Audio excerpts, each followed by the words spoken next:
आका फरमाते हैं नजरतुन इलल आलिम, किसी आलिम की तरफ एक मर्तबा देखना, कुछ पढ़ना नहीं, दुआ नहीं करना, नजरतुन खाली देखना। कौन फरमाते हैं? आका। अहब्बु इलैया मिन इबादति सनतिन, मुझे 1 साल की इबादत से ज्यादा पसंद है। तो इनके नाम याद ना हो, भले मुझे नाम याद ना हो, मगर अपने नाना का फरमान तो जरूर याद है। सब मेरे सर के ताज। और इबादत भी हमारी आपकी तरह नहीं, नियत बंद रही है अमखड़िया में अल्लाह अकबर और टहलिया पीलीभीत में, ऐसा मैटर नहीं। तुमने देखा होगा मस्जिद में जाओ, नियत बंद रही है अल्लाह अकबर, छोटा सा मच्छर आया तो पड़ाक दे, थोड़ा सा इधर को आया तो कड़ाक दे। हजरत अली के अल्लाहु समद पाँव में नेजा लगा था, पाँव में, लेकिन वो निकलवा नहीं पा रहे थे। नबी ने फरमाया नमाज का वक्त आ जाए ठहर जाओ। जैसे अली नमाज में खड़े हुए निकाल लिया गया, हजरत अली को पता भी नहीं चला। नबी फरमाते हैं मा सियामिहा व क़यामिहा, ऐसी इबादत कि दिन में रोजे रखता हो, रात को नवाफिल पढ़ता हो। एक हदीस और सुनो, क़ाला रसूलुल्लाह सल्लल्लाहु तआला अलैहि वसल्लम खम्सुम मिनल इबादह क़िल्लतुत तआम वल क़ुऊद फिल मस्जिद वन नज़्रु इलल काबा वन नज़्रु इलल मुसहफ वन नज़्रु इलल आलिम। आका फरमाते हैं 5 चीजें इबादत में से हैं। कितनी चीजें बोलो? नंबर 1 क़िल्लतुत तआम, कम खाना इबादत। अब जो पेटू हैं वो समझ लें। नबी फरमाते क़िल्लतुत तआम, कम खाना इबादत। नंबर 2 वल क़ुऊद फिल मस्जिद, मस्जिद में बैठना इबादत। और हम नमाज पढ़ के ऐसे भागते हैं, मेरी चप्पल गिराई, तेरी गिराई, इनकी गिराई, जैसे जेल से भाग रहे हैं। नबी फरमाते हैं क़िल्लतुत तआम, कम खाना इबादत। नंबर 2 वल क़ुऊद फिल मस्जिद, मस्जिद में बैठना इबादत। नंबर 3 वन नज़्रु इलल काबा, काबे को देखना इबादत। नंबर 4 वन नज़्रु इलल मुसहफ, कुरान पाक को देखना इबादत। नंबर 5 वन नज़्रु इलल आलिम, आलिम का दीदार करना इबादत। और सुनो, एक हदीस और याद आने लगी मुझे। क़ाला रसूलुल्लाह सल्लल्लाहु तआला अलैहि वसल्लम अला अदुल्लुकुम अला अशरफी अहलिल जन्ना, क़ालू या रसूलल्लाह सल्लल्लाहु तआला अलैहि वसल्लम बला, क़ाला रसूलुल्लाह हुम उलमाउ उम्मती। तर्जमा सुनोगे तो मचल जाओगे। नबी फरमाते सहाबा बैठे हुए थे, आका बयान कर रहे थे, क्या प्यारा वक्त था। नबी बयान करें, सहाबा सुने। आका फरमा रहे थे अला अदुल्लुकुम अला अशरफी अहलिल जन्ना, ऐ मेरे चाहने वालों, क्या मैं तुम्हें ये ना बताऊं कि जन्नतियों में अशरफ कौन है, जन्नतियों में आला कौन है, जन्नतियों में सुंदर कौन है। एक तो जन्नती होना ये भी कम शर्फ की बात है क्या? और फिर जन्नतियों में शर्फ। नबी फरमाते अला अदुल्लुकुम अला अशरफी अहलिल जन्ना, क़ालू या रसूलल्लाह सल्लल्लाहु तआला अलैहि वसल्लम बला। सहाबा ने अर्ज किया ए अल्लाह के रसूल क्यों नहीं बताइए। क़ाला रसूलुल्लाह हुम उलमाउ उम्मती, जो जन्नतियों में अशरफ है, आला है, सुंदर है, बेहतर है, वो मेरी उम्मत के उलमा हैं। मेरी बात हो तो पलट दो, ये तो नबी का फरमान है। मुझे भले इनका नाम याद नहीं है, मगर नबी का फरमान 50 हदीस है। मुझ जैसा कम इल्म पढ़ सकता है। दुआ करो अल्लाह मेरे भी इल्म अमल में बरकत अता फरमाए। और आप में से भी पता नहीं कौन ऐसा हो जिसकी अदाएं अल्लाह और रसूलुल्लाह को पसंद हो।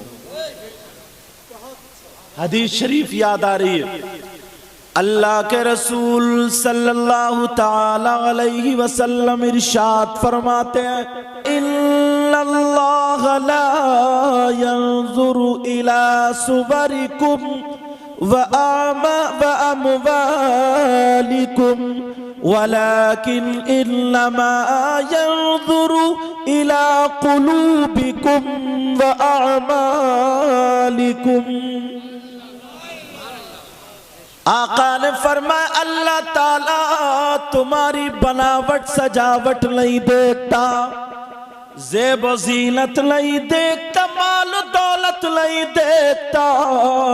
मेरा मौला तुम्हारे दिल के हालात और आमाल देखा करता है।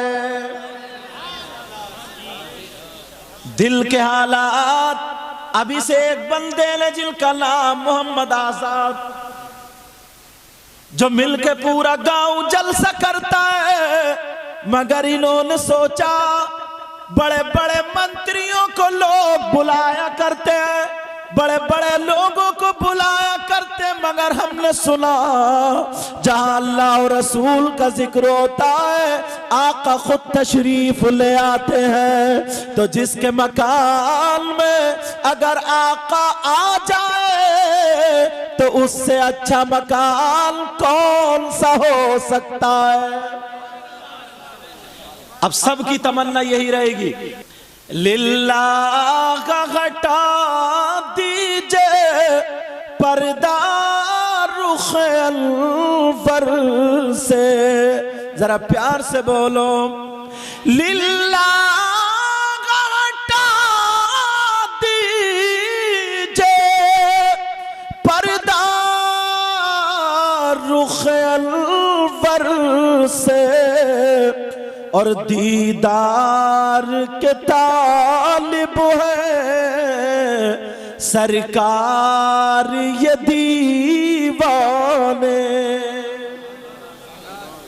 अब प्यारो गौसे पाक पे तो बोलूंगा, मगर गौसे पाक की नाना की हदीस तुम तक जरूर पहुंचाऊंगा। अब हदीस सुनो और तुम्हारी पढ़ाई शुरू। मेरी तकरीर नहीं सबक होता, पढ़ाई शुरू। बहनें भी आई, भाई भी आए। सुनो जरा हदीस सुनो। नबी फरमाते सलासा ला यक़बलुल्लाहु अज़्ज़ वजल सरफ़न वला अदला आक़ व मन्नान व मुकद्दिबुम बिक़द्र। आका फरमाते हैं, प्यारो तीन किस्म के लोग ऐसे हैं, तीन तरह के लोग ऐसे हैं जिनकी नमाज कबूल नहीं होती, जिनके रोजे कबूल नहीं होते, जिनकी ज़कात कबूल नहीं होती, जिनका हज कबूल नहीं होता, जिनका फर्ज कबूल नहीं होता, वाजिब कबूल नहीं होता। तो जलसा या नारा या तकरीर या कोई और मुस्तहब काम कहां से कबूल होगा। वो तीन तरह के लोग कौन हैं, उनको खोलना चाहता हूं। कम से कम पता तो चलना चाहिए। कहीं ऐसा तो नहीं है हम आए जलसे में कहां गए, कहीं नहीं, क्या लाए, कुछ नहीं। जब यहां आए तो कुछ ना कुछ लेकर के जाना। तीन तरह के लोग, वो कैसे लोग हैं जिनकी नमाजें कबूल नहीं, पढ़ रहे फिर भी कबूल नहीं। कौन सा ऐसा गुनाह, कौन सा ऐसा पाप, सुनो। तीन किस्म के लोग। अब तीनों की फहरिस्त खोलना हूं, सब अपने अपने गिरेबान में झांक के देखना। मुझे पता नहीं तुम में कौन कैसा है, मगर हर बंदे को पता है, हर इंसान को पता है, मैं खुद को पता है कैसा हूं। तीन तरह के लोग। नंबर एक, औरतें भी शामिल है। नंबर एक,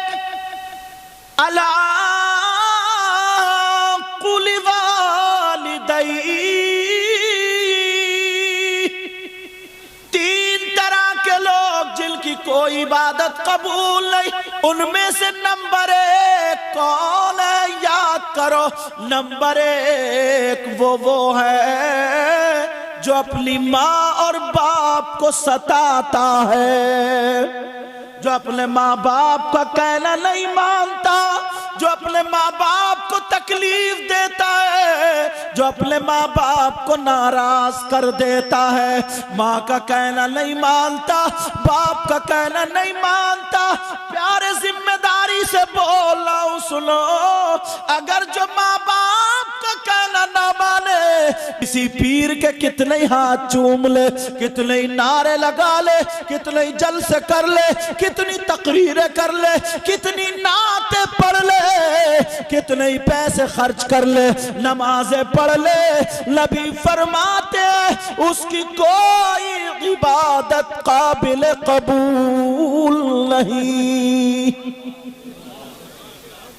अब पहले क्या करना पड़ेगा बेटा तुम्हें? पहली सीढ़ी दे रहा हूं। क्या करना पड़ेगा? माँ बाप को राजी करना पड़ेगा, माँ बाप को राजी करना पड़ेगा। अल्लाह अल्लाह सुनो, लोग आते हैं मेरे हाथ चूमे से ये सब दुआ करना, हजरत के चूमे और लोगों के चूमे दुआ करना, अच्छी बात है। बुजुर्गों के, मैं तो खैर गुनाहगार हूं, दुआ करो अल्लाह मुझे भी अच्छा कर दे। अच्छे लोगों के हाथ चूमना चाहिए, अच्छी बात है। अच्छे लोगों की कदर करना चाहिए, इज्जत। मगर क्यों करते हो इतना बता दो। सब यही कहता कि हमारी बिगड़ी बन जाए, बेड़ा पार हो जाए, हमारा काम बन जाए। यही तो वजह ना, हमारा काम बन जाए ना, सही है, हमारा काम बन जाए, यही तो मतलब है, मकसद है। और आजकल तो इंसान इतना बड़ा मतलबी हो गया है, सही बता रहे हो मैं हजरत, इतना बड़ा मतलबी है, इतना बड़ा। पहले लोग दोस्ती करते थे ना तो उनका मतलब नहीं होता था, मोहब्बत होती थी। लेकिन आज जो दोस्ती करता है मोहब्बत के लिए नहीं बल्कि मतलब के लिए करता है। इतना बड़ा इंसान मतलबी धोखेबाज हो गया है। अल्लाह माफ फरमाए। सुने, बराबर में अगर किसी का मकान बनता हो ना तो पड़ोसी के तन बदन में खुद ब खुद आग लगेगी, आग। ये नहीं कह गए अल्लाह इसको तरक्की दे रहा, मुझे भी तरक्की दे, इसको भी और तरक्की दे। उसके काम से खुश नहीं हो सकता। अल्लाह अल्लाह सुनो, बात ये चल रही थी इसलिए ताकि दुआएं कबूल हो जाएं। और मजार शरीफ पे भी जाते हो, मस्जिद में भी जाते हो, और जाना भी चाहिए मजारों पे, मगर मर्दों को जाना चाहिए, औरतों को नहीं। औरतों का मज़ारात पे जाना जायज नहीं, मगर सबसे ज्यादा मज़ारात पे औरतें ही पटी पड़ी। जिस मज़ार पे देखो वो हंगामा मचा हुआ है। अल्लाह माफ फरमाए, मुजाबिरों का पेट भर रहा है, वो बेचारे कहते ही नहीं कुछ। दूसरी बात तो वो आलिम ही नहीं, उन्हें मसला ही मालूम नहीं है, उन्हें बात ही नहीं है। तुम तो अब इस लायक रहे नहीं, इतनी ताकत रही नहीं तुम में, तुम्हें तो लगा दिया टेंशन में, लगा दिया तुम्हें काम पे, लगा दिया। पहले तुम लोग पुराने लोगों से पूछो, ये गुड़ खाते थे, चना खाते थे, ताकत थी तो खाली खेत में ये कबड्डी खेला करते थे। खेलते थे नहीं पुराने लोग, कबड्डी खेलते थे। अब तो तुम में हिम्मत ही नहीं है, किसी का लीवर ठीक नहीं है, समझे, जरा सी रोटी खा ले तो पेट में दर्द है। लेकिन अब तुम कबड्डी नहीं खेल लो, औरतें खेल रही हैं कबड्डी, वो भी मज़ारों पे जाके। औरतें खेल रही हैं मज़ारात पर जाकर के कबड्डी। ऐसे बांधेगी पेट से, कभी सर से पट्टी बांध के, ये आई गौसे पाक की मुरीद, अल्लाह माफ फरमाए, हरी पट्टी बांध के। और बाज तो इस हद से गुजर गई है, इतने सीधे हैं लोग, इतने सीधे। किसी औरत पे अगर जिन आ गया ना, जिन सवार है, तो वो झूठ बोल रहा तो उसे मंड दिया। गांव वाले कह रहे हैं, कोई कह रहे हैं इस पे गौसे पाक आ रहे हैं, कोई कह रहा है बड़े पीर साहब, कोई कह रहा है गरीब नवाज, कोई कह रहा है साबिर पाक, कोई कह रहा है छोटे सरकार, कोई कह रहा है बड़े सरकार, कोई कह रहा है बन्नो बुआ। तौबा तौबा, ला हौला वला कुव्वता इल्ला बिल्लाहिल अलीय्यिल अज़ीम।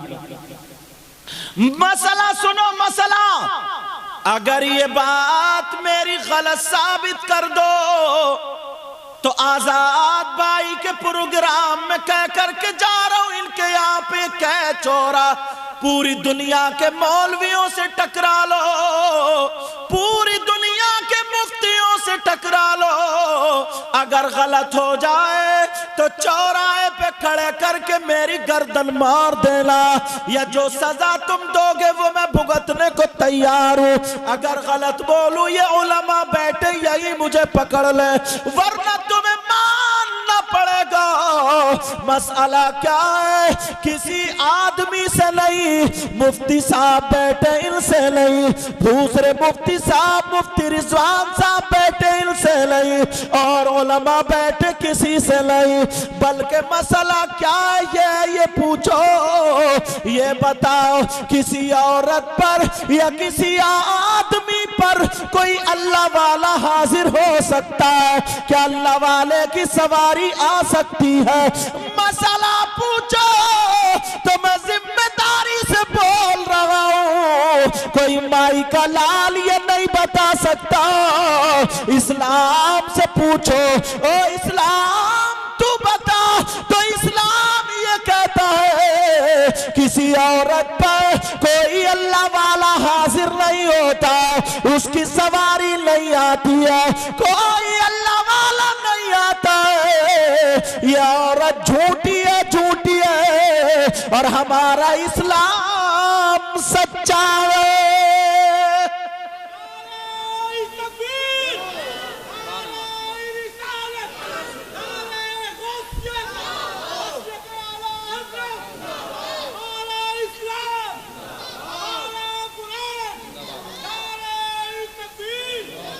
मगर गंद मचा के रख दिए, गंद इन मक्कार औरतों ने, सही बता रहा हूं मैं, गंद मचा के रख दिए, गंद। लोगों को डराए पड़ी है, दो चार औरतें इकट्ठी हो गई, अगरबत्ती लगाई, चराग जलाया और बस बुला लिए मियां।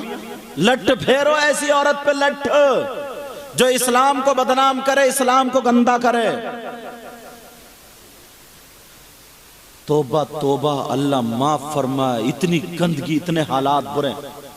क्या जितनी औरतें मजार पे ये पड़ी है, कोई चूड़ी से ये अपने यहाँ पे खाल काट रही है, कोई गिरेबान फाड़े पड़ी है, कोई उल्टी लटकी पड़ी है, क्या पूरे हिंदुस्तान के जिन्नात इन्हीं औरतों को चिपट गए? उन्हें कोई और काम नहीं है क्या?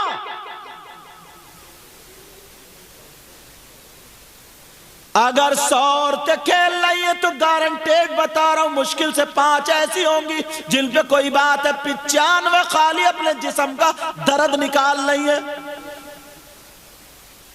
एक साहब बोले अगर नहीं है तो पेशी क्यों पड़ रही है ये? तो मैंने कहा मैं बताऊं, जैसे पहलवान होते थे तो पहले जोर करते थे नहीं करते थे? खेलने वाला खेलता था तो 1 महीना जोर कर लो, 1 महीना जोर करने के बाद अब छोड़ दो तो जिस्म में दर्द नहीं होता? बोलो होता नहीं होता? जो लड़के खेलने वाले, बोलो जो भागने वाले, दौड़ने वाले, शुरू में दर्द होता, फिर अगर नहीं भागोगे तो दर्द होगा, दवा खाओगे, कुछ करो, उससे ठीक नहीं होगा। ऐसे ही इन औरतों ने अपनी आदत बना ली है, आदत, पेशी का बहाना लेके गिरते पड़ते ये हाथ पांव, ये कसरत हो रही है, लेकिन अब ना किसी तावीज से ठीक हो रही है, ना किसी के पड़ने फूकने से ठीक हो रही है।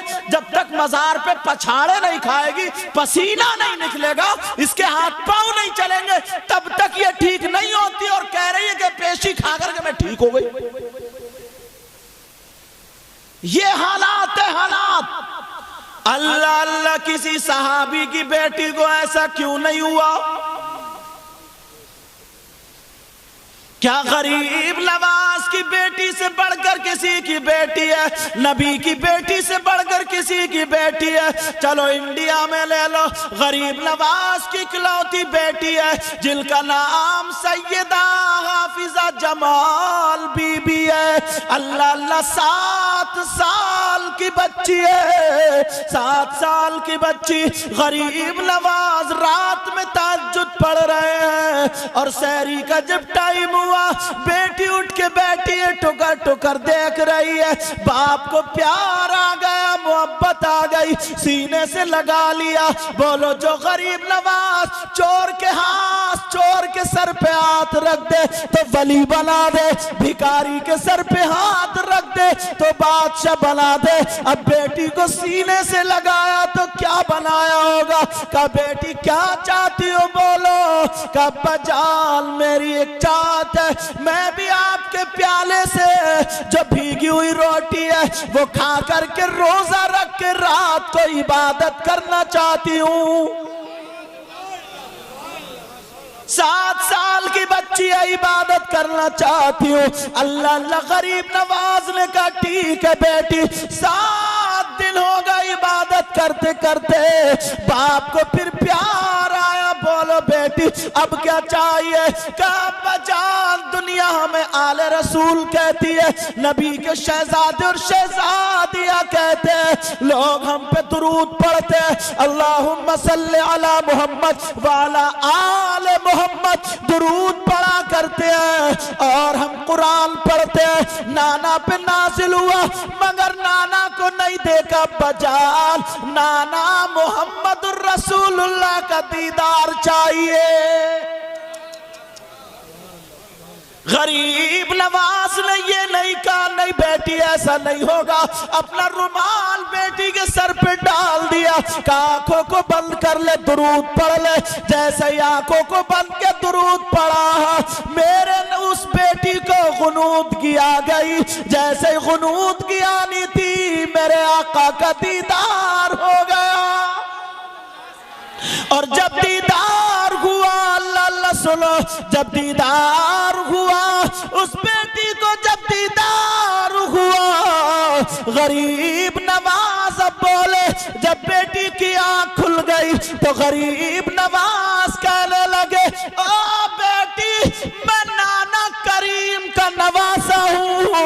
अरे तुमने तो इतना मांगा था मगर मेरे दरबार से खाली नहीं जा सकते। कहा बेटी लो मैं तोहफा दिए देता हूँ, आज के बाद अगर तुम्हें नाना का दीदार करना हो तो आंखें बंद कर लेना, दुरूद पढ़ना, जब जब चाहोगी तब तब आका का दीदार होगा। ये भी तो बेटी थी, गौसे पाक की माँ आया है। आज जिनकी महफिल हो रही है, हम यहाँ पर मौजूद है आजाद भाई के मकान पर।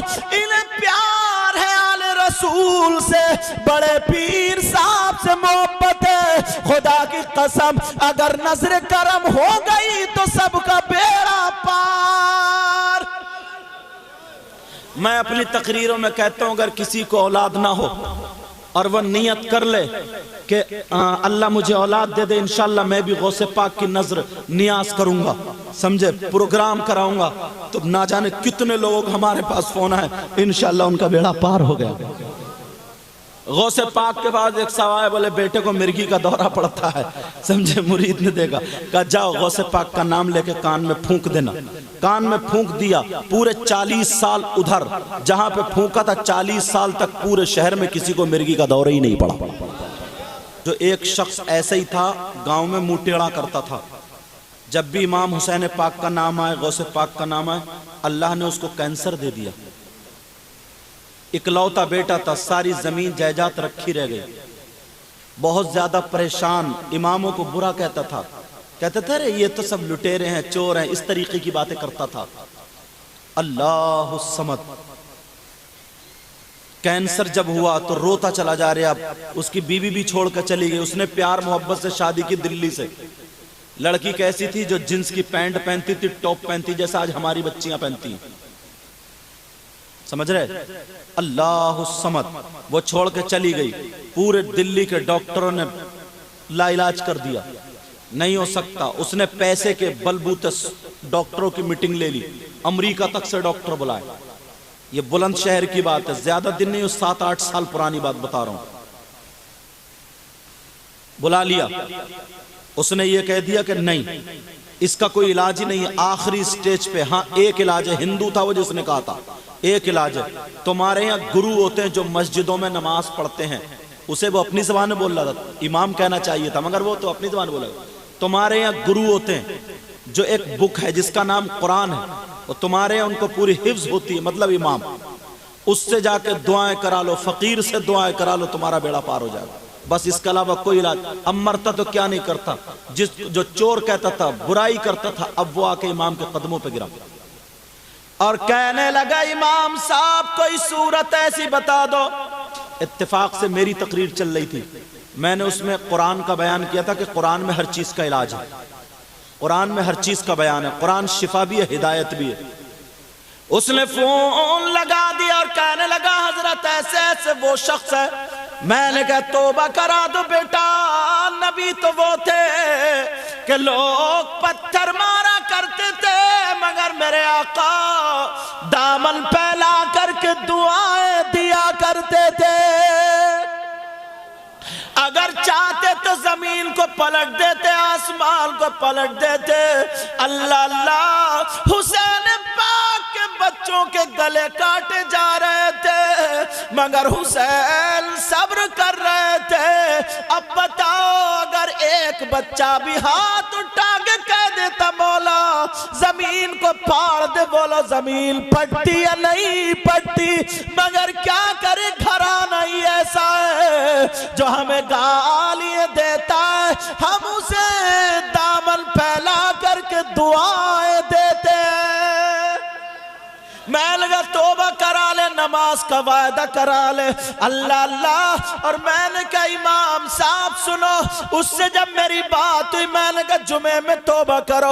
उसने तौबा कर ली, सारे बुरे काम छोड़ दिए, मालदार था। कहा इमाम की तनख्वाह जितने तुम दे रहे हो देते रहो, मैं अलग से उतनी तनख्वाह दूंगा, कम 1 रुपया भी करने नहीं दूंगा। इमाम साहब ने मुझसे पूछा, मैंने कहा बेटा कुल औज़ु बिरब्बिल फलक और कुल औज़ु बिरब्बिन नास हर नमाज के बाद 11-11 मर्तबा पढ़ के फूंकते रहो। जैसे ही फूंकना शुरू किया वो ठीक होने लगा। वही इमाम, अल्लाह ठीक होने लगा, पस रुक गया, खून रुक गया, पस रुक गया और रुकना था। अब तो बड़ा खुश, 6 महीने हो गए, माँ का भी इंतकाल हो गया था, बाप का भी इकलौता था, बीबी छोड़ के चली गई, दिल्ली की रहने वाली थी, मोबाइल से टच हो गई थी, शादी कर ली थी। अल्लाह अल्लाह कहने लगा मुझे शादी करनी है, मुझसे 15-20 दिन पे बात करने लगा। मैंने कहा तुम्हारे यहाँ कोई बेवा हो, उसकी लड़कियां हो, जिसके रिश्ते नहीं आते हो, बेवा की लड़की से शादी कर लो। एक के घर गया, पता लगाया वो है, तो वो बेवा, तो उसे तो पसीना आ गया कि इतना मालदार आदमी, इतने पैसे वाला। कहा मैं तो तुझे आधा कप चाय भी नहीं पिला सकती। कहा नहीं मुझे पीना भी नहीं, समझे। बताया तो कोई ऐसे ऐसे ऐसे ऐसे मामला। मैं गया 17 तारीख में, जुमे का दिन था, निकाह पढ़ा करके आया। वो जब राजी हो गई तो, और उसने ऐलान ये कर दिया कि मेरी जो 2 सालियां हैं, उसने कहा कि मेरी जो 2 सालियां, इनसे जो रिश्ता करेगा उसको एक एक मकान बनवा के दूंगा और कारोबार के लिए जितने पैसे चाहे ले ले। दोनों के भी रिश्ते हो गए, दोनों के। और आज तो भिखारी बैठे ही हैं दामन खोले हुए, जहेज के नाम पे। लड़की नहीं देखते, सिर्फ ये देखते हैं कितनी दौलत मिले, कितना माल मिले। जबकि कुरान में हुन्ना लिबासुल लकुम व अंतुम लिबासुल लहुन, औरतें मर्दों का लिबास और मर्द औरतों का लिबास। लिबास वो होता है जो जिस्म को ढक ले। लिबास क्यों का कुरान ने इसलिए कहा था, सुनो, अगर कहीं लिबास, तुम अपने बेटे के कपड़े खरीदने जाओ, लिबास खरीदने जाओ, अगर कोई कट लगा हो बोलो उसको खरीदोगे, कोई दाग धब्बे खरीदोगे, तो लड़की को ऐसे अपने बेटे का लिबास मत बनाना जिसमें कोई कट हो।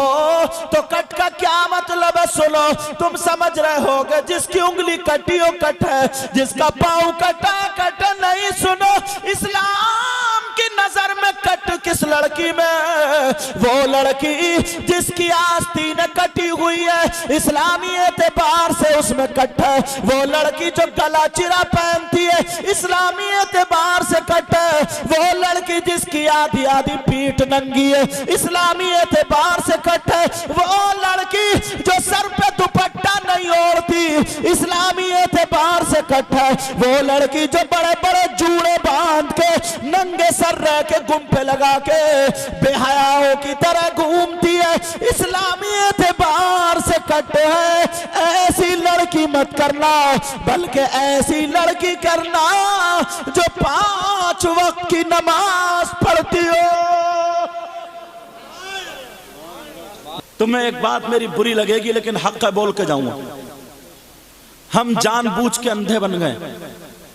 मेरी तकरीर ऐसे ही होती है, थोड़ी कर्री होती है, सुन लेना। हम जानबूझ के अंधे बने पड़े, बहरे बने पड़े, गूंगे बने पड़े। बताऊं, तुम्हारी अमखड़िया में अगर कल को शादी हो, देख लेना 50 औरतें हो, एक भी अल्लाह की बंदी ढंग के कपड़े नहीं पहने होगी, सब नंगे सर। औरत का जिस्म होता दुपट्टा काय के लिए होता है? ताकि वो संभाल के ओढ़े, पूरा जिस्म छुपाए। मगर दुपट्टा या तो छोटी सी चीर डालेगी गले में, या फिर यहां पिन से लगा लेगी, यहां टांग लेगी। आ मत जाइए इधर को, सही बता रहे हो, यहां टांग लेगी, ऐसे डाले फिरेगी जैसे मफरल डाले पड़ी है, मफरल। आस्तीन जवान बेटी है हमारी, उसे पता ही नहीं कि हमारा जिस्म कहां है क्या नहीं है। इतने ढीले गले पहनेगी, इतने ढीले, आधा आधा सीना दिखाई देता। अब बोलो, इतने गले चीरने वाले। मैं पूछता हूं, ये लड़कियां सब किसी का जूड़ा इतना बड़ा। जब मैं केरला पढ़ता था तो एक हदीस आई थी सामने, उस वक्त बच्चा था, तो तर्जमा कर तो लिया उस्ताद के डर के मारे, मगर जहन कबूल नहीं कर रहा था। क्या था? एक दौर वो आएगा कि औरतें कपड़े पहनने के बावजूद नंगी होंगी, नंगी। तो मैं सोचता था, या अल्लाह, कपड़े पहने फिर नंगी। लेकिन आज आंखों से देख रहे हैं, आज आंखों से देख रहे हैं।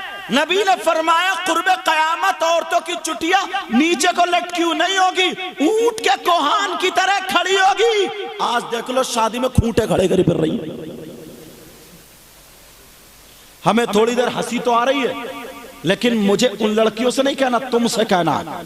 मैं पूछना चाहता हूं, बोलो, ये लड़की जो यहां तक के आस्तीन का पहने है, जिधर शादी में उधर ऊंचे पे खड़े होके दांत गिजरा रही है, 2-3 लड़की इकट्ठी हुई, आपस में इतनी जोर से हंसी मजाक ठिट्ठे, जिधर मर्द खड़े, औरतें, आदमी, लड़के खड़े, उधरी को तब तक उनके कपड़े दिखाई ना दे, जिस्म दिखाई ना दे, उनका फैशन दिखाई ना दे, इन्हें चैन और सुकून नहीं पड़ता है। मैं पूछना चाहता हूं, ये लड़कियां जो शादी में ऐसी आई है, कहीं आसमान से तो नहीं टपकी है? बोलो, जमीन में तो पैदा नहीं हुई है? बोलो, नदी में बह के तो नहीं आई है? बोलो, इनका कोई ना कोई बाप तो होगा, इनकी कोई ना कोई माँ तो होगी, इनका कोई ना कोई भाई तो होगा, इनका कोई ना कोई चचा ताऊ खालू तो होगा। मैं उसी बाप से पूछना चाहता हूँ, ओ बाप, तू बता, तेरी जवान बेटी बगैर दुपट्टे के इस हाल में कैसे निकल के आ गई? बोल। ओ माँ, तू बता, तेरी बेटी के गुम्फे निकले हैं बगैर दुपट्टे के, तेरी बेटी कैसे आ गई? बोल। ओ बहन, तू बता, तेरी बहन इतना चौड़ा वो पटक पटक करती फिर रही है, अरे बोल, ये नंगा पहनावा क्यों पहना है? बाप के अंदर तो नहीं है? अपनी बेटी को क्यों नहीं देखा? तू बाप है कि दुश्मन? इसी बाप से मैं पूछना चाहता हूँ, इसी माँ से पूछना चाहता हूँ। आज तेरी बेटी को बुखार आ जाए तो तुझे दर्द होता है, उंगली कट जाए तो दर्द होता है, खाने में नमक मिर्च तेज हो जाए तो लड़ते लड़ते सुबह से शाम कर देता है। शरीयत का खून हो रहा है तो ना बाप को परवाह है, ना माँ को परवाह है। ऐसा बाप, ऐसी माँ, मुझसे हदीस सुन ले, नबी फरमाते हैं, सलासा ला यदखुलूनल जन्ना अला कुल्ली वालिदैन वद्दयूस वरजुलतुन निसा। नबी फरमाते हैं, जिसकी बेटियां इस हाल में है, उसके माँ बाप जन्नत में नहीं जा सकते। ये नबी का फरमान, उसके माँ बाप जन्नत में नहीं जा सकते। कौन करेगा ये? मैं तो उस बाप की गैरत पे ताज्जुब करता हूं, बाप की। हजरत, शादियों में सब देख रहे हैं, जानबूझ के अंधे बने पड़े। और मां, नबी ने मां को सबसे पहला मदरसा कहा है बच्चे के लिए, मां की गोद को। इस मां से पूछो, तेरी जवान बेटी इस हाल में है, तूने दुपट्टा क्यों नहीं उड़ाया? शादियों में ये मां सजा सजा के लेके जा रही है बेटियों को। इस मां से पूछो, तू जब पहला मदरसा तो क्या हुआ? कहां सर मारोगे जनाब, जब मदरसा ही बिगड़ा हुआ हो तो? मां को देख लो, अधेड़ है, अधेड़। 40-45 साल की है, मगर इसकी चोंच अब भी लाल मिलेगी, लाल। 40-45 साल की मां अधेड़ है, मेकअप बेटी से ज्यादा कर रही है, मेकअप पूंछी फिरा रही है, सिंगार दान पे धक्का मुक्की हो रही है। ये मां है, मां। कौन संभालेगा बोलो? क्या इमाम साहब डंडा लेके जाएंगे या कोई फरिश्ता आएगा? बोलो। प्यारो, मैं तुमसे हाथ जोड़ के कह के जाता हूं, जरा अल्लाह का फरमान सुनो। अल्लाह ताला फरमाता, या अय्युहल्लज़ीना आमनू कू अनफुसकुम व अहलीकुम नारा। ऐ ईमान वालो, अपने आप को और अपने घर वालों को जहन्नम की आग से बचाओ।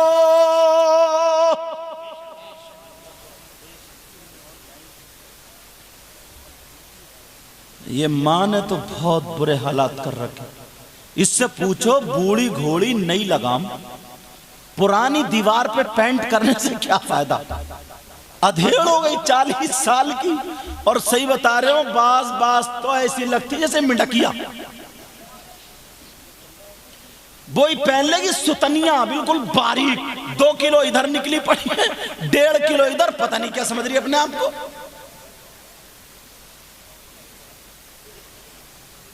और अब तो वो चल रहा है बड़े बड़े पैचे, लुंगी में एक सिलाई मार ली है बस। क्या नाम है उसका? पिलाजो है क्या? पिलास से ना इनके दांतें निकाल जाएंगे, पिलास से। तौबा तो हंसने की बात नहीं यार, जरा सोचो यार, सोचने की बात है। अल्लाह अल्लाह, जरा सुनो प्यारो, बात कहां चल रही थी वो याद रखो। नबी ने सहाबा के दरमियान बयान फरमाया। नबी फरमाते, अगर जिसकी 3 बेटियां हो और वो सही परवरिश कर दे, तरबियत कर ले, जन्नत पालेगा। एक सहाबी खड़े हो गए, कहने लगे, आका अगर किसी की 2 बेटियां हो तो?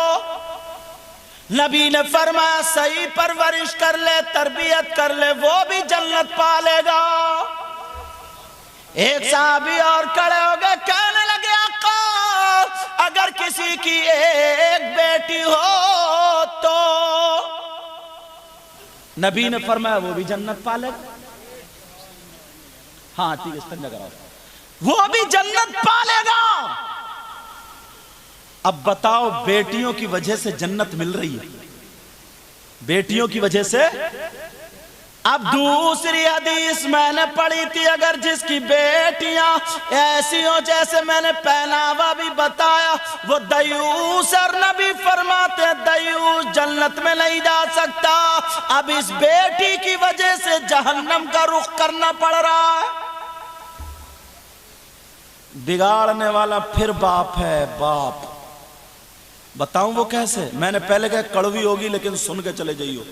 मैं बहुत ज्यादा ये नहीं कहूंगा, मैं तुम्हें बहुत ऐसा नहीं हूं कि तुम मुझे नोट दो तो मैं तुम्हें खुशी, अरे कितना जन्नती आदमी है। जलसे में मौलाना लोग इशारे में जन्नती बना देते हैं, ईशा की पढ़ के नहीं है और जन्नती है साहब। किसी ने 50 का नोट दे, छूटते ही बोले यार बड़ा नेक आदमी है, और अम्मा को सता के आ रहे यार। मैं तो भैया जो नबी की हदीस है वो सुना के जाऊंगा, चाहे कसमसा के सुनियो या कैसी पैगाम पहुंच गया, मेरे लिए यही काफी है। बाप जो है वो क्यों बिगाड़ने में बाप का हक है? बताऊं वो क्या है? बता दूं? इतने इतने बड़े बच्चों को जो तुमने मोबाइल दे दिया ना, मोबाइल, बड़ा बड़ा मोबाइल, इतने इतने बड़े बच्चों को, अब देखो वो चलाए फिर रहे हैं। और मुसीबत यही नहीं है, लड़के तो लड़के, लड़कियों को भी मोबाइल दे दिया, लड़कियों को। मुसीबत यहां, मुझे बताइए ठंडे दिमाग से बताओ, किसकी लड़की ऐसी है जिसकी फैक्ट्री चल रही है? किसकी लड़की है कारखाना चल रहा? किसकी लड़की है बसें चल रही हैं, ट्रक चल रहे हैं, हवाई जहाज चल रहे हैं, प्लॉटिंग हो रही है, पूरा खानदान भूखा मर जाएगा, मोबाइल के बगैर ठप हो जाएगा कारोबार? है किसी की बेटी? तो कम से कम अल्लाह के बंदो, 3 रोटी खा रहे हो, 1.5 की अकल तो रखो। बेटी के हाथ में जहर दोगे, आग का अंगारा दोगे, और फिर कहोगे हमारी बेटी शरीफ रहनी चाहिए। तुम जानते हो ये मोबाइल कितना बड़ा जहर है बेटी के लिए? तुम्हें मालूम है अगर ये व्हाट्सएप चलाएगी तो कहां चलाएगी भाई, इसका कौन है ऐसा? फेसबुक चलाएगी तो कहां चलाएगी? और यूट्यूब खोले तो सबसे पहले गंदे गंदे फोटो उसमें सामने रखे हुए मिलेंगे। और आजकल इतना गलत माहौल हो गया, लोग सिर्फ व्यूज हासिल करने की वजह से क्लिपें डाल रहे हैं, बना बना के क्लिप, गंदी संदी बुरी, हंसी मजाक ठिट्ठे, निरी बिगड़ने वाली। नौजवानों से पूछो कैसी कैसी क्लिप है, डाल देंगे। बस मैं वो जुमले बोल नहीं सकता, माइक पे मेरी बहनें बैठी हैं, वो सब उसमें, तुम्हें क्या पता? तुम तो सोच रहे हो बंबई कमा के लाओ, दिल्ली कमा के लाओ, मद्रास कमा के लाओ, अच्छी कमाई हो रही, 15,000 रुपए निकाले, बेटी की मोहब्बत में दे दिए, ले जा चला। 10 रुपए का जहर की पुड़िया लाके क्यों नहीं दी? वो तो और आसान थी। अरे इतना तो बताओ अल्लाह के बंदो, इसे मोबाइल की जरूरत क्या है? ये कहां जाएगी मोबाइल लेके? जो लड़की अमखिड़िया से निकल के कभी बाहर नहीं गई, उसके पास बंबई का फैशन कहां से आया? दो जवाब। उसके पास बंबई का फैशन कहां से आया? शादियों में मेहंदी लग रही है मोबाइल में देख के, वो बंबई की कंजड़ियां जो अपना जिस्म दिखा दिखा के पैसे ले रही है, उनका तर्ज अमल हमारे घरों में आ गया मोबाइल की वजह से। आज हाजी जी की बेटी, नमाजी की बेटी, मुसलमान की बेटी, ईमान वाले की बेटी अगर चल रही है तो ढंग फिल्मों का है, खा रही है तो ढंग फिल्मों का है, पहन रही है तो ढंग फिल्मों का, ओढ़ रही है तो ढंग फिल्मों का। फैशन बंबई का है, जो लड़की बरेली में छोड़ दो घर ना आया जाए, लेकिन बंबई के फैशन सर के बालों से लेकर पांव के नाखून तक सारे का सारा फैशन मिलेगा। मैं माँ बाप से कह करके जाऊंगा, जिम्मेदारी तुम्हारी है, खासकर इस माँ की। अब सुनो, अगर तुम्हें देना ही था तो बेटी के हाथ में मोबाइल नहीं देना था, अगर देना था तो कुरान पाक देना था, अगर देना था तो हदीस पाक देनी थी, अगर पढ़वाना था तो सीरत की किताब हजरत आयशा को पढ़वाते, हजरत खदीजा को पढ़वाते, हजरत मैमूना को पढ़वाते, हजरत सफवा को पढ़वाते, अरे सैयदा फातिमा को पढ़वाते। मेरा दावा है वो बेटी जब किताबों में पढ़ती और देखती सबसे अच्छी लड़की कौन है, तो फातिमा सामने आ जाती, हुसैन की बहन ज़ैनब सामने आ जाती, हुसैन की बेटी सकीना सामने आ जाती, बड़े पीर की माँ उम्मुल खैर फातिमा सामने आ जाती। खुदा की कसम, अगर हमारी बेटी ये पढ़ती तो खाती बेटी लेकिन ढंग फातिमा का होता, पीती बेटी लेकिन ढंग फातिमा का होता, पहनती बेटी लेकिन ढंग फातिमा का होता, चलती बेटी लेकिन ढंग फातिमा का होता। हमारी बेटी के चलने उठने बैठने का ढंग फातिमा का होता। अब अगर ऐसी बेटी बाप के घर में होती तो रहमत बन जाती, शौहर के घर में जाती तो नेमत बन जाती, और जब माँ होती तो इसके कदमों के नीचे जन्नत बन जाती। लेकिन आज पूरी जिम्मेदारी इस माँ बाप की है, मानो या मत मानो। हाँ, अगर पड़ोसी ना कोई बोल दे तो इस माँ बाप के तन बदन में आग लग जाती है। छूटते कर अपने बच्चों को संभालो, कौन किसे कहेगा। छूटते ही कहते हैं आज ये बड़े पीर साहब का जलसा, लेकिन तालीमात उनके नाना की तुम्हें दे रहा हूं। ये बातें इसलिए बता रहा हूं, तुम्हें खाली करामतें अगर सुना के मैं चला जाऊं, तुम खुश तो हो सकते हो, कूद तो सकते हो, मगर दिल नहीं चुभ सकता तुम्हारा। इसलिए ये बातें तुम्हें दे रहा हूं प्यारो। ये बाप की जिम्मेदारी, वो बाप कितना हयादार होगा यार, जिसकी बेटी इस हाल में घूमे और उस समाज में सर उठाए पड़ा, जिसकी बेटी इस हाल में और उस मां को टमखल्लो को पता ही नहीं, हजरत दिमाग पे मरी जा रही अम्मा। 40 साल की तू हो गई, 45 साल की तू हो गई, लौंडी लवारी भी तो नहीं है अभी तू। तेरी जवान बेटी अब तुझे साफ चुटले करने की, वो फैशन करने की, साड़ियों पे साड़ियां, नए नए सूट ला रही है निकाल के, बेटियों से आगे बन रही है। एक औरत गई सा अपने शौहर से बाद में कह रही, सुन रहे हो आज हम जो कपड़े लाए ना, पूरा गांव हमें ही देख रहा था, हमें ही। बड़ा अच्छा काम किया ना, पूरे गांव की नजरों में आ गई। और बोले आधे गांव की औरतें तो ये कह रही थी कि ये माँ बेटी लगी नहीं रही है, बहने बहने लग रही है, बहने बहने डूब के नहीं मरा गया।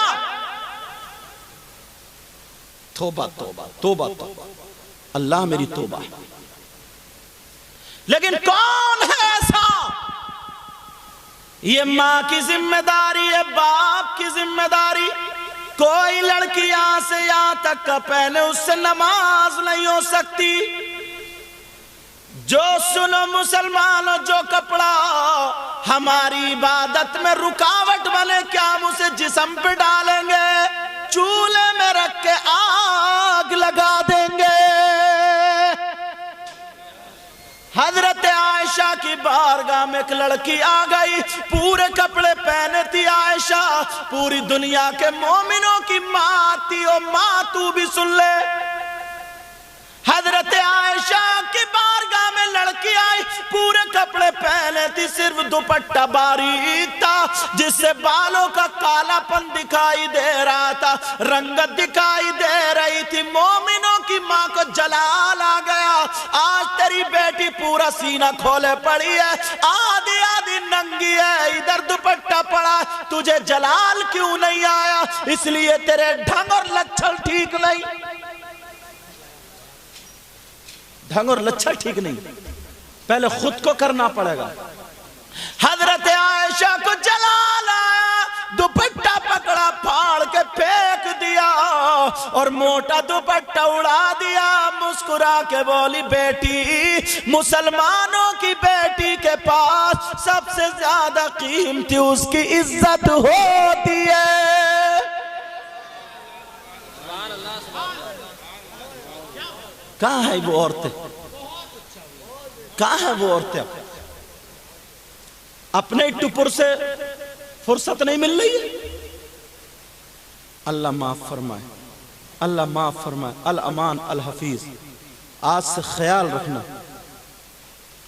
पता ही नहीं है बाप को, माँ को, 2-2 बजे तक हमारी बेटी बात, और बाप तो ये सोच रहे, अरे इतनी छोटी बच्ची मोबाइल से खेल रही है, चला रही है, खेल रही है, चला रही है, समझ, अभी तो छोटी है, चला रही है, छोटी छोटी में। अल्लाह माफ फरमाए, कदम बहक जाता है। और ये उम्र ऐसी होती है कि अच्छाई की तरफ कदम कम जाता है, बुराई की तरफ कदम ज्यादा जाता है। ये जिम्मेदारी किसकी है? बोलो, बाप की है कि नहीं? माँ की है कि नहीं? पहले की माएँ थी, आहा, लोरियां दे दे करके बच्चों को सुलाया करती थी, इतना काम होता था, भैंस भी पाल रही है, सब लोग इकट्ठे रहते थे। आज की तरह नहीं, 2 महीने शादी के नहीं हुए, अकेला बेटा है, अम्मा से अलग हो गया। बड़ा परिवार हो तब भी ठीक है, अम्मा से अलग हो गया, अम्मा से, इकलौता बेटा। पहले कई कई भैये इकट्ठे रहते थे, उनके बच्चे होते थे, फिर सबका खाना इतना बनता था। बोलो, पूछो इन बुजुर्गों से, इतना सब काम करना पड़ता था, ऐसे सारे काम करना पड़ते थे। उसके बावजूद भी बच्चों को पाल दिया। न इतने डॉक्टर थे पहले, न इतने हकीम थे पहले, न इतनी दवाइयां थी पहले, खाली बाल जीवन घुट्टी से पाल कर रखती। और अगर ज्यादा कुछ वैसे देखा कि मेरे बच्चे के दर्द है, मेरे बच्चे के दर्द है, तो तेल में लहसुन जलाया, धूप में लिटाला, मालिश करते, फौलाद होता था, फौलाद। गाड़ी भैंस लेके जा रहे, गाड़ी बैल लेके जा रहे, अगर पहिया नीचे चला गया तो यही गुड़ की भेली हाथ में मोड़ा लगाया, गाड़ी पार कर दी। ये थे ताकतवर। और आज का हीरो नियत गंदी है इसकी, इसका जहन गंदा है, मोबाइल पे पड़े पड़े बर्बाद हो गया, गंदे गंदे फोटो फिल्में देखते देखते बर्बाद हो गया। आंखों में गड्ढे हैं, गालों में गड्ढे हैं, सूरत पे ढाई बज रहे हैं, बाल खड़े जेल लगाए पड़ा जैसे सेई के कांटे, घुटने पे पैंट फटी हुई और पीछे कूले पे गोश्त तो है ही नहीं, निकली जा रही है सामने। इस हीरो की देखो, हीरो की ऐसा लगता है चलता फिरता निरा जोकर, और अपने आप को हीरो समझता। हीरो पुराना आदमी, भला आदमी, आज के हीरो के थप्पड़ मार दे, 2 कलावादी खाएगा और 2 बोतलें चढ़ेंगी। एक ही थप्पड़ में प्लेट गिर जाएंगी। नीयत खराब है, नीयत नहीं है क्या ऐसा? मेरी तरफ तवज्जो दो। नीयत खराब है, नीयत। तुम कहोगे कैसे कह रहे हैं नीयत खराब है? मैं तुम्हें मिसाल दे दूंगा। तुम्हारे यहां मेला लगता ही होगा। मेले में बिसात खाने की दुकानें भी होती हैं। बिसात खाने की दुकानों में औरतों का सामान होता है, मर्दों का? औरतों का चुटिया बुंदे, औरतों के नाक कान, औरतों के चूड़ी कड़े, औरतों के क्रीम पाउडर, औरतों का और लाली पाउडर औरतों का। मगर 2, 4, 10, 20 उचक के लफंगे उसी भी साथ खाने में घूमते हुए मिलेंगे तुम्हें। आज तक तुमने पकड़ के पूछा क्यों नहीं? तुम मर्द के छक्का, क्रीम लाया, पाउडर लाया, क्या लाया, पूछा क्यों नहीं? इससे पूछा तू क्यों गया था औरतों के मेले में? तो मैं बताता हूं, तुम्हें तो शर्म लग रही है, लेकिन मैं बोलता हूं साफ करके, ये कोई चीज खरीदने नहीं गया था। इसकी नीयत, इसकी सोच गंदी थी। ये सिर्फ तेरी मेरी बहन बेटियों को तकने गया था, तकने। ये इसलिए गया था किसी बुर्के वाली पर नजर पड़ जाए, किसी के कोनी लग जाए, किसी के धक्का लग जाए। मैं तुमसे कहता हूं, तुमने इसको पकड़ के ये क्यों नहीं कबूल? अरे जिस पे तू नजर मारने गया था, अगर उस बुर्के में तेरी मां निकलती तो क्या करता? जिसके धक्का मारने गया था तेरी बहन निकलती तो क्या करता? जिसके कोनी मारने गया था तेरी भांजी भतीजी निकलती तो क्या? डूब मरने को जगह थी। फिर वंगारी चक्कों को कोई कुछ नहीं कहता। बाप भी देख रहे, बाप भी बाल कटा के लाएगा, यहां से बिल्कुल मशीन लगवा, ये छप्पर लौटे मेरे, छप्पर।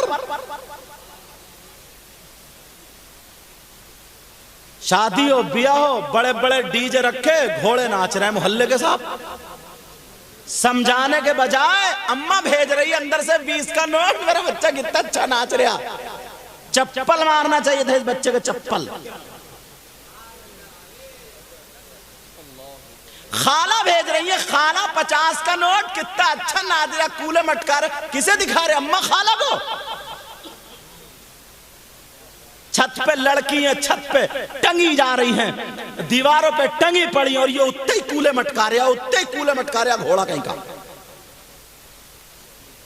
कोई 50 का नोट भिजवा रही, वहीं से मां डंडा लेकर निकलती और 2 मारती इसके कूले पे। चल, तू नचकैया पैदा नहीं हुआ था। अरे तू नाचने के लिए पैदा नहीं हुआ था। तेरी शान ये थी कि तेरे चेहरे पे दाढ़ी होती, मसर पे टोपी होती, मस्जिद में जाता होता। जब इस्लाम की बारी आती तो मैदान में निकल के कह देता, 10 तो 10, दरिया भी न छोड़े हमने, बैरे जुल्मात में दौड़ा दिए घोड़े।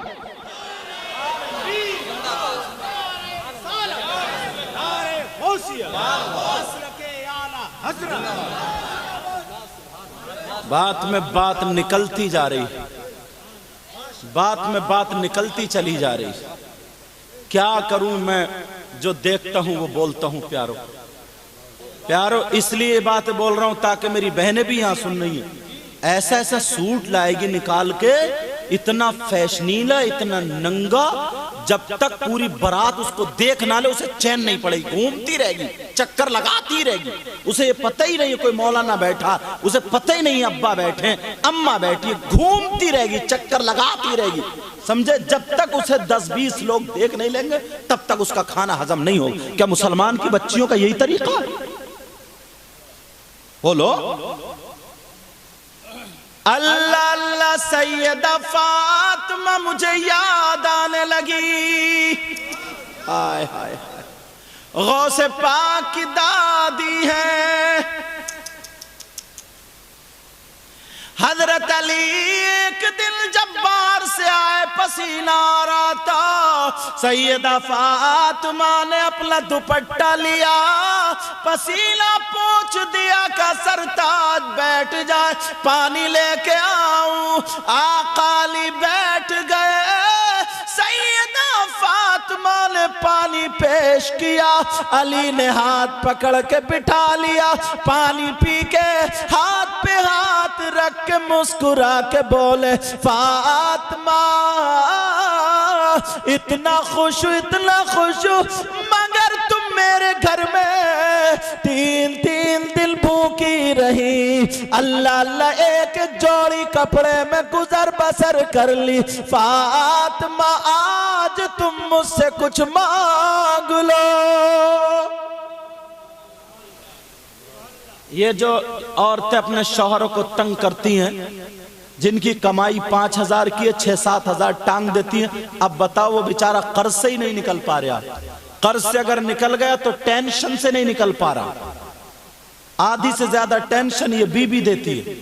अगर अच्छी बीबी मिल जाए तो आधी टेंशन बीबी निकाल देती है, आधी से ज्यादा टेंशन बीबी निकाल देती है। हजरत अली बोले, फातिमा मांग लो, कुछ बोलो। फातिमा बोलिए, अली मेरे सरताज, मेरे शौहर नामदार, मुझे तुम मिल गए, दुनिया की दौलत मिल गई। कहा नहीं, फिर भी कुछ तो मांगो। फातिमा मेरे घर में तुम 3-3 दिन भूखी रही, जौ की सूखी रोटी खाई, सूखी रोटी जौ की वो भी ऐंठ जाती है 3 दिन में। जब फातिमा से ऐसे नहीं टूटती थी, घुटने पर रख के ऐसे तोड़ के तो फिर पानी में भिगो के नमक से खाती थी। फातिमा आज मैं तुम्हारा शौहर अली कह रहा हूं, मांग लो। मेरी बहन सुने, नबी की बेटी, अल्लाह अल्लाह, दुनिया में अगर किसी की बेटी हो तो बोलो नबी की बेटी फातिमा। कहने लगी, अली मैं तुम्हारे घर में खुश हूं, लेकिन काली बोले मांगो।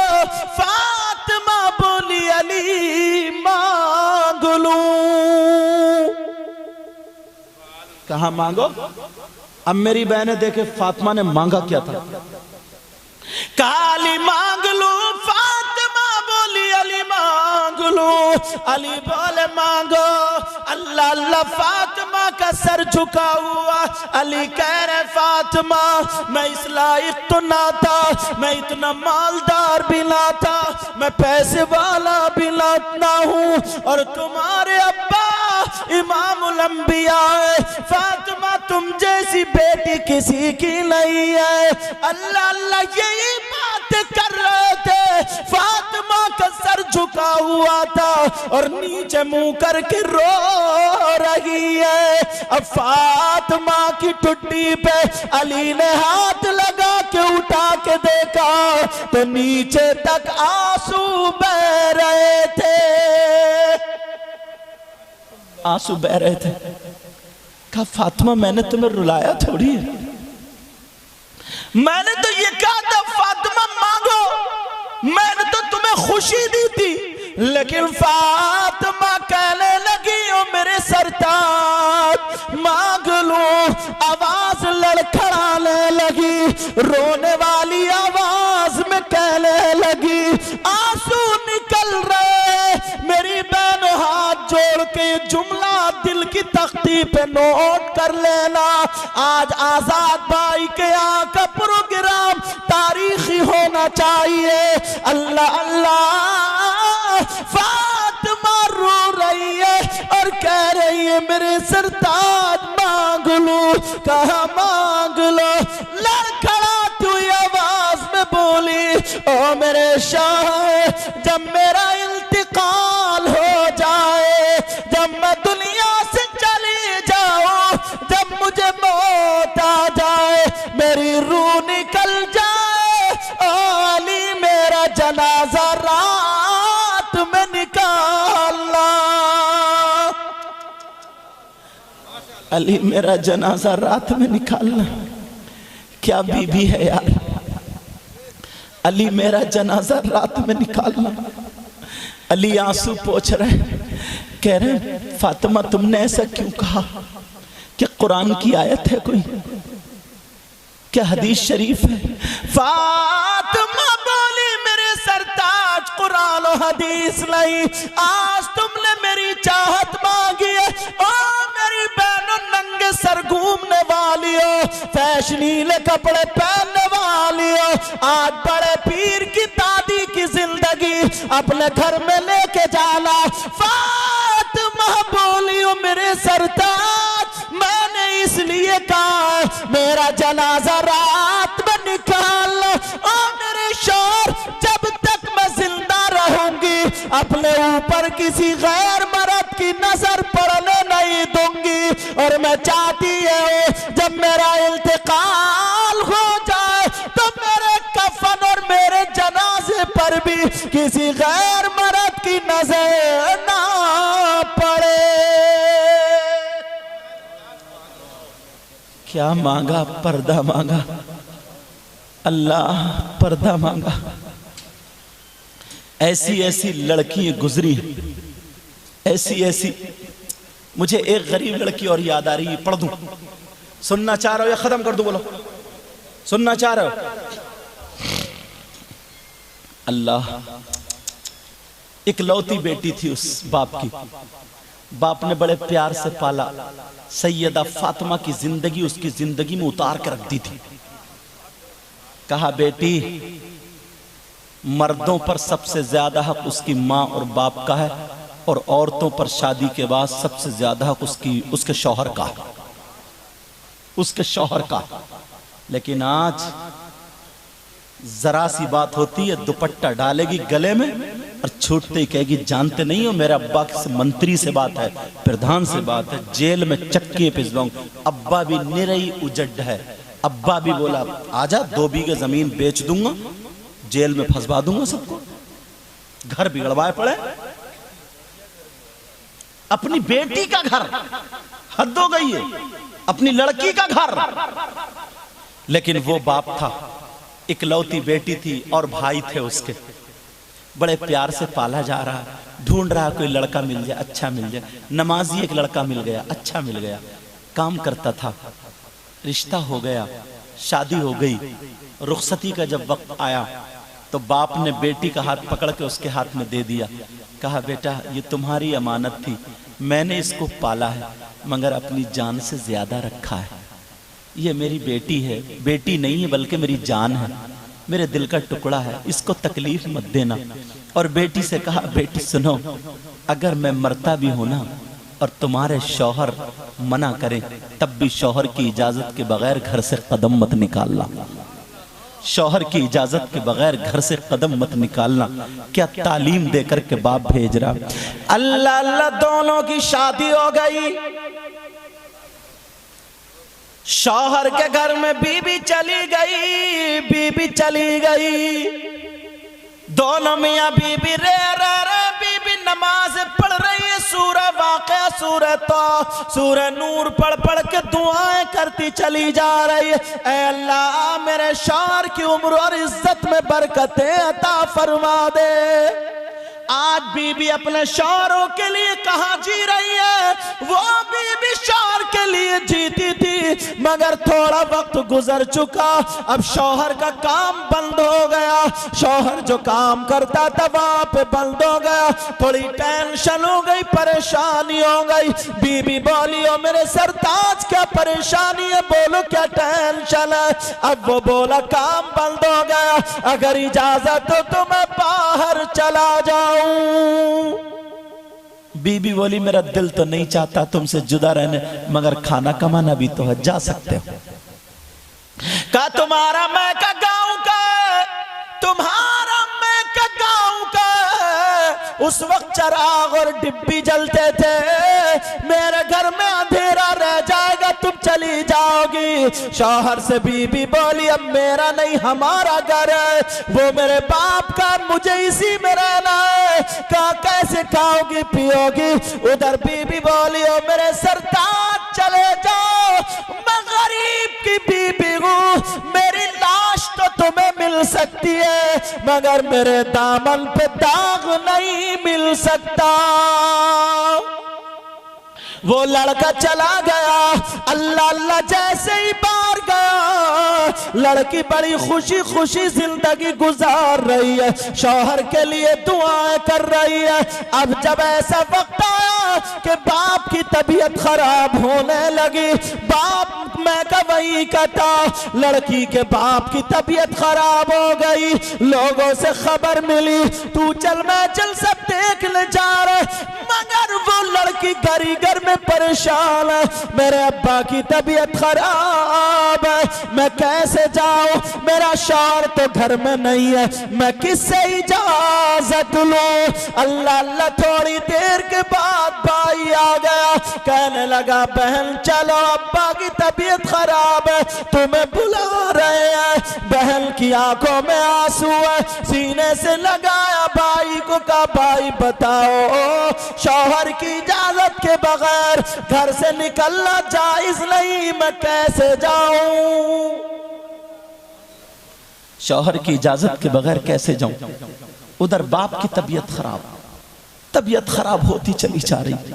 अल्लाह समद, लोग भाई अकेला चला गया, बेटी वहीं की वहीं रोती रही, क्योंकि बेटी को ज्यादा मोहब्बत होती है।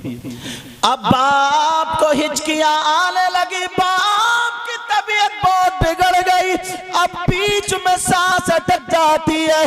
बाप यही कह रहा मेरी बेटी को मुझे बुला दो, मेरी बेटी को बुला दो, मगर फिर भाई गया, बेटी घर से कदम नहीं निकाल रही है, खबर मिल गई बाप का इंतकाल हो गया। लोगों ने नहला दिया, कफन पहना दिया, अब इंतजार है कि बेटी आती होगी, लेकिन भाई आ गया, बेटी नहीं आई। शौहर घर पे नहीं है, लेकिन इजाजत के बगैर घर से कदम नहीं निकाल रही है।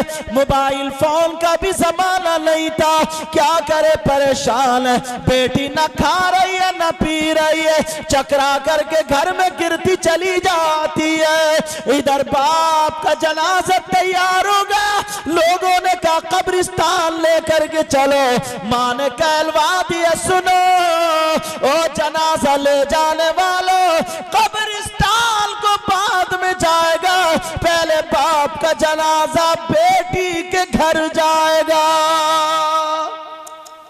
ताकि बाप नहीं देख पाए कम से कम बेटी तो देख ले। बाप का जनाजा बेटी के घर गया, रख दिया गया, लोग बाहर आ गए, बेटी अपने बाप को चिपट गई, कहने लगी अब्बा मैं कितनी कम नसीब हूँ, आपने मेरी शादी करके पाँवों में बेड़ी डाल दी, और उसी दिन तुमने ये मुझे बताया था। अब्बा मैं मजबूर थी, शरीयत मुस्तफा मेरे पास थी, अब्बा मुझे माफ कर देना। और रो रही है, कह रही है दो बातें कर लो, लेकिन बाप कैसे उठे, पाँव पकड़ के बाप का दुआ कर दी, मौला मेरे बाप की मग़फ़िरत फरमा दे। जनाजा चला गया, कब्रिस्तान ले गए, दफन कर दिया, बेटी पछाड़े खाती रह गई, एक तरफ चटाई पे बेहोश पड़ी, भाई गए पानी वानी पिलाया, होश में आई, लेकिन अभी भी घर नहीं जा रही है, क्योंकि शौहर बेचारा उसे पता ही नहीं हमारे घर में क्या बात है, वो तो बाहर चला गया था। ऐसी भी लड़कियां गुजरी हैं, और आज की जरा देख लियो आजमा करके। अल्लाह समद, अब वो लड़की रोजाना कुरान पढ़ रही है, बाप के लिए मग़फ़िरत की दुआ, शौहर के लिए कमाई और इज्जत की दुआ। लड़की सूख सूख के कांटा हो गई। पहले सुरख सफेद थी, अच्छी थी, मोटी ताजा, लेकिन अब सूख गई बेचारी। बाप के इसी फिक्र में शौहर का आने का वक्त हो गया। शौहर को पता नहीं, शौहर ने सोचा मैं अपनी बीबी के लिए ये खरीद लूँ, वो खरीद लूँ। उसे मालूम होता क्या क्या लेना, वो सब कुछ ले लिया। और मैं जाकर के ऐसे कहूँगा, वैसे कहूँगा। आ गया शौहर, घर आया, दरवाजे पे खड़ा हुआ, हाथ में तोहफे ताइफ थे। आकर के आवाज़ देता कनीज फातिमा। जब अंदर आकर के देखा तो समझ गया ये तो मेरे शौहर की आवाज़ है। वो लड़की उठी, चक्कर आ गया उठते ही, लेकिन देखा कि शौहर है। तेज कदमों से जा पहुंची, अपने शौहर को चिपट गई, गले में हाथ डाला, सीने पे सर रख के इतना रोई और रो करके अब शौहर कह रहा अब क्यों रो रही हो? अब तो मैं आ गया हूं ना। कहा देखो मैं तुम्हारे लिए ये लाया। कहने लगी नहीं मेरे सरताज, मेरा सब कुछ बर्बाद हो गया, मेरा सब कुछ खत्म हो गया, मेरा सब कुछ लुट गया, मेरी दुनिया खत्म हो गई। शौहर ने कहा ऐसा मामला है? शौहर बोला सुनो, कौन है वो जिसने तुम पे जुल्म ढाया है? जहां तुम्हारा पसीना टपकेगा वहां मेरा खून लग जाएगा। बोलो क्या बात है? कहा नहीं मेरे सरताज, ऐसी कोई बात नहीं है जैसे तुम समझ रहे हो। वो गलत बात समझ रहा था। कहा ऐसी कोई बात नहीं है, बल्कि मेरे बाप का इंतकाल हो गया है। मेरे बाप मुझे याद करते करते दुनिया से चले गए हैं। मैं अपने बाप से दो बातें नहीं कर पाई, मैं अपने बाप को अपनी सूरत नहीं दिखा पाई। कहा क्यों नहीं गई तुम अपने बाप के पास? इंतकाल हो गया उनका, मुझे तो पता भी नहीं है। कहा तुम तो बाहर थे, पता कैसे चलता? कहा तुम गई क्यों नहीं? कहा मेरे सरताज में इजाजत किससे लेती, तुम तो घर में ही नहीं थे। अल्लाह अल्लाह सारे तोहफे हाथ से छूट जाते हैं। और बीबी से कहता है चलो अभी चलते हैं। दोनों मियाँ बीबी ससुराल आ जाते हैं और जैसे ही घर में घुसे उस लड़की से रोना बर्दाश्त अल्लाह समद, माँ के कदमों पे जाके गिर गई। माँ मुझे माफ कर दो, माँ बाप मुझसे बातें नहीं कर पाए, माँ मुझसे मेरे बाप बातें नहीं कर पाए।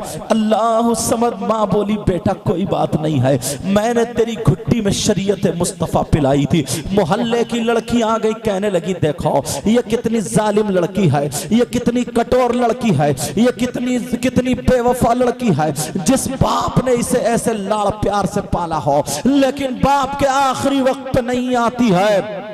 इतने में मेरे नबी तशरीफ ले आते हैं और लाने के बाद कहते खबरदार सुनो, तुम जो कह रही हो, तुम ये बोल रही हो ये लड़की बहुत बेवफा है। अरे इस लड़की ने वो काम किया है जो किसी ने काम नहीं किया है। आज इसकी वजह से, इस लड़की की वजह से इसका बाप जन्नत में गया है। जब कहा के बाद क्या जरा बताते, मेरे नबी ने फरमाया सुनो, इसके बाप के गुनाह इतने थे कि इसका बाप के गुनाह इतने थे अजाब होता, लेकिन इस लड़की ने शरीयत मुस्तफा पर अमल करते हुए, अपने शौहर की इज्जत और वक़्त करते हुए और बाप का पांव पकड़ के मौला से जो दुआएं मगफिरत की थी, अल्लाह ने इस बेटी की दुआ को कबूल कर लिया है। और इसका बाप तो जहन्नम में जाता, मगर बेटी की दुआ से आज इसका बाप जन्नत में को चला गया। अल्लाह अल्लाह प्यारो, बात तो इतनी है कि पूरी रात गुजर सकती है, लेकिन सैयदना हुजूर गौसे पाक रदी अल्लाह तआला अन्हु 470 हिजरी में पैदा हुए। माँ का नाम उम्मुल खैर फातिमा, बाप का नाम सैयदना अबू सालेह था।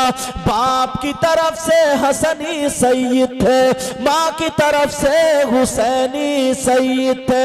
अल्लाह अल्लाह आपकी 4 बीबियां थी, 49 औलादें थी, 27 लड़के और 22 लड़कियां थी। मैं जो वो बात बता रहा था कि एक अल्लाह वाला बच्चों के सामने से गुजरा, उन बच्चों में बड़े पीर भी खेल रहे थे। अल्लाह अल्लाह जैसे ही गुजरा उसने सलाम किया, सारे बच्चों ने जवाब दिया, लेकिन बड़े पीर ने 2 मरतबा जवाब दिया। जैसे ही 2 मरतबा जवाब दिया, वो अल्लाह वाला मजूब रुक जाता है। का बोले 2 मरतबा जवाब किसने दिया? सारे बच्चों ने बता दिया, इन्होंने जवाब दिया। का बेटा 2 मरतबा जवाब क्यों दिया? का वो बड़े पीर बोले, ओ अल्लाह वाले, आज से कुछ साल पहले आप मेरे घर से गुजरे थे, मैं अपनी माँ के पेट में था, आपने सलाम किया था, मेरी माँ ने जवाब नहीं दिया था, तो मैंने आज 2 मरतबा जवाब दिया।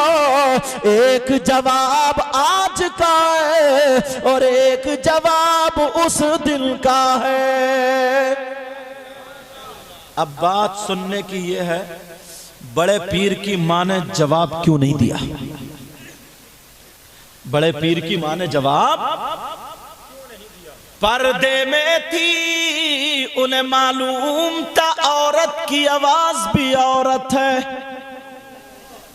जरा पर्दे का आलम तो देखो, मेरी आवाज भी कोई गैर मर्द ना सुने, इसलिए जवाब ना दिया। अल्लाह अल्लाह, ये शरीयत मुस्तफा की पाबंद औरतें थी। टाइम क्या हुआ देखिए, इख्तिताम पर है नहीं, 11:30। हाँ, और भी उलमा है, क्योंकि मेरी तो ये नसीहत ही करना थी, बताना था। आला हजरत तभी तो कहते हैं, वह क्या मर्तबा ए गौस है बाला तेरा। जरा प्यार से, और मैं खत्म कर रहा हूं। वह क्या मर्तबा ए गौस है बाला तेरा, वह क्या मर्तबा है गौस है बाला तेरा, ऊंचे ऊंचों के सरों से कदम आला तेरा, ऊंचे ऊंचों के सरों से कदम आला तेरा, सरबला क्या कोई जाने के है कैसा तेरा। बोलो या गौसल मदद, सब लोग बोलो या गौसल मदद। सरबला क्या कोई जाने के कैसा तेरा, और औलिया औलिया मलते हैं आंखें, वो है तलवा तेरा, वो है तलवा तेरा। आखिरी शेर, क्या दबे जिस पे हिमायत का हो पंजा तेरा। बोलो या गौसल मदद। क्या दबे जिस पे हिमायत का पंजा तेरा, और शेरी को खतरे में लाता नहीं कुत्ता तेरा, शेरी को खतरे में लाता नहीं कुत्ता तेरा। मैंने खुद हुजूर गौसे पाक रदी अल्लाह ताला अन्हु पे इसलिए नहीं बोला क्योंकि मैं पहली मर्तबा ये आया हूँ, कम से कम कुछ नसीहत की बातें पहुंच जानी चाहिए, समझे। हाँ, ये इस्लाही, ताकि हमारी बहनों तक, भाइयों तक। बेचार प्यारो, मैंने कुछ बातें थोड़ी कर्री भी कह दी थी, माफ़ करना। मेरा कोई दुश्मन नहीं है, ना कोई मेरी बहन दुश्मन है, ना भाई दुश्मन है। ये उंगली कटे तब भी तकलीफ यहीं, ये कटे ये कटे ये कटे यहीं तकलीफ होती है। मेरा मकसद सिर्फ ये था कि नाना की उम्मत में घर घर पैगाम पहुंच जाए, समझे, यही मकसद था। और ये मुबारकबाद के लायक हैं आज़ाद भाई जो हर साल प्रोग्राम करते हैं, और नीयत ये होती है कि हाँ, हुजूर गौसे पाक के नाना का पैगाम घर घर पहुंच जाए, असल मकसद यही है। और अगर ये दिखावे के लिए करते हो, ये क्या कोई भी, तो दिखावे की तो नमाज भी कबूल नहीं है, तो प्रोग्राम कहाँ से कबूल होगा, समझे। इसलिए मैं इनको मुबारकबाद पेश देता हूँ। सब मेरे सर के ताज हैं, अल्लाह ताला सबके इल्म अमल में बरकतें अता फरमाए। मौला अगर किसी के यहाँ कोई बीमारी हो या अल्लाह शिफा अता फरमा दे। परवरदिगार आलम किसी भी उलझन में हो, या अल्लाह उस सब को सुलझा दे। इन उलमा को अपने दर से गिना नसीब फरमा, मेरे भी इल्म और अमल में बरकतें अता फरमा। इंशाअल्लाह हमारी आपकी ज़िंदगी रही तो फिर मुलाकात। मेरे साथ में सब लोग तौबा पढ़िए, अस्तगफिरुल्लाह रब्बी मिन कुल्ली ज़ंबिन व अतूबु इलैहि ला इलाहा इल्लल्लाहु मुहम्मदुर रसूलुल्लाह सल्लल्लाहु अलैहि वसल्लम।